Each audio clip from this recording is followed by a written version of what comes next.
Les membres de la Commission nationale de supervision du recensement initial à vocation et identification de la population ont fait une descente dans certaines communes du département de l'Ouémé. Très tôt, la délégation conduite par Adijatou Matisse, ministre de la fonction publique, Serge Arissou, ministre de l'Industrie et du Commerce, et Jean-Claude Oussou de l'Énergie, a pris départ de la préfecture de Porte-Nouveau. Le premier escale a été la place Agboton-Ronto dans le quartier Fonfon-Gbego au 3e arrondissement de Porte-Nouveau. Ici, l'honorable Augustin Aronvo-Ebla, membre de la délégation, sera enrôlé après les constats faits par rapport à l'effectivité de l'opération. Le cortège s'ébranlera ensuite pour la place publique de Roussa Seto-Gbodje dans le 4e arrondissement. Ici, le constat est clair, les populations sortent massivement pour se faire enrôler. Les ministres Jean-Claude Oussou et Adijatou Matisse se feront également enrôler.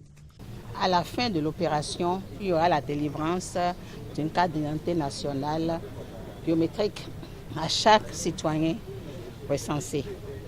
Et cette carte permet à tout citoyen de pouvoir effectuer toutes les opérations, bénéficier de tous les droits sociaux, des droits économiques et même politiques. Et vous savez, il y a un registre qui est prévu, un registre national de la population. Ne pas figurer sur ce registre-là, c'est vivre sans être connu de l'État et même des collectivités territoriales. C'est là important. Et en appeler à nos compatriotes qui essaient de saboter, ou qui tentent de saboter l'opération, de mettre fin à ça. Ils savent que c'est une opération utile, de mettre fin à cela et plutôt encourager les populations, les parents et amis à sortir et se faire enregistrer. La délégation se rendra à Adjoum. Ici, juste un constat sera fait pour s'assurer du bon déroulement du recensement. Au retour d'Adjoum, nous voilà ici à Dangbo, à l'arrondissement central. Le ministre Serge Arissou, natif de cette commune, se prêtera à l'exercice. Je me suis fait enrôler tout à l'heure. Pareil, les autres ministres aussi se sont fait enrôler. Et puis le constat fait, c'est que tout se passe très bien sur le terrain. Et nous avons apprécié.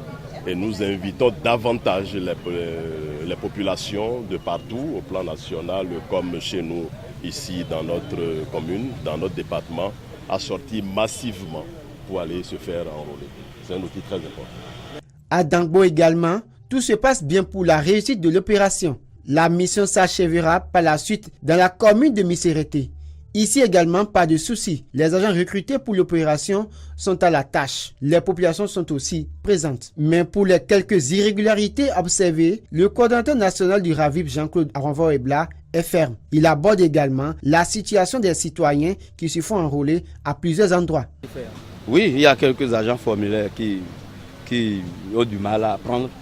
Moi, j'ai déjà pris les dispositions pour que, si ça persiste, on puisse procéder à leur remplacement pour que, dans la célérité, les opérations se déroulent. L'opération du RAVIP a plusieurs étapes. Il y a l'étape de la collecte des informations qui va durer 6 mois.